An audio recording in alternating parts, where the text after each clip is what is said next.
രാജ്യവ്യാപകമായി വലിയ സംഘർഷത്തിന്റെ സൂചന നൽകിക്കൊണ്ട് ഇന്നലെ JNUവിൽ പ്രദർശിപ്പിച്ച ദ സബർമതി റിപ്പോർട്ട് എന്ന സിനിമയുടെ പ്രദർശനത്തിന് നേരെ കല്ലേറും സംഘർഷവും ഉണ്ടായിരിക്കുന്നു. നിരവധി വിദ്യാർത്ഥികൾക്ക് പരിക്കേറ്റിരിക്കുന്നു. രാജ്യത്ത് നടന്ന ഒരു വലിയ നിഷ്ഠൂരമായ കൊലയുടെ ഒരു ചലച്ചിത്ര ആവിഷ്കാരമാണ്.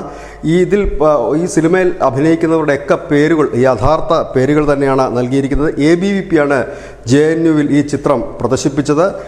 ഈ ചിത്രത്തിൻ്റെ പ്രമേയം അയോധ്യയിൽ നിന്നും ഗുജറാത്തിലേക്ക് വരികയായിരുന്ന കർഷകരുടെ ട്രെയിൻ ഗോദ്രയിൽ വെച്ച് കത്തിക്കുന്നു. 59 കർഷകരെ ചുട്ടുകൊന്ന കഥയാണ് ഈ സിനിമ.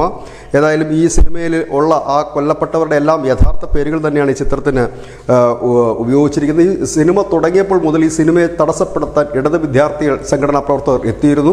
തുടർന്ന് ABVP പ്രവർത്തകർ ഇടപെട്ട് അവരെ പിന്മാറ്റുകയായിരുന്നു. പിന്നീടാണ് വലിയ രീതിയിലുള്ള കല്ലേറ് ഉണ്ടായത്. വലിയ സംഘർഷമാണ്. പക്ഷേ സംഘർഷങ്ങൾക്കിടയിലും സിനിമ പൂർണ്ണമായി പ്രദർശിപ്പിച്ചു. ഇത് രാജ്യത്തിൻ്റെ വിവിധ ഇടങ്ങളിലേക്ക് പ്രദർശിപ്പിക്കുമ്പോൾ അതിനെതിരെ വലിയ പ്രതിഷേധമുണ്ടാകാനുള്ള സാധ്യതകൾ വിവിധ സംസ്ഥാന സർക്കാർക്ക് ഇന്റലിജൻസ് റിപ്പോർട്ട് നൽകി കഴിഞ്ഞിരിക്കുന്നു.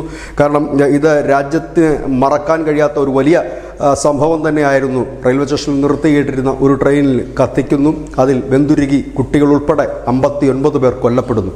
ഇതാണ് ഈ സിനിമയുടെ പ്രമേയം. ഏതായാലും വരും ദിവസങ്ങളിൽ സബർമതി കത്തും. News desk.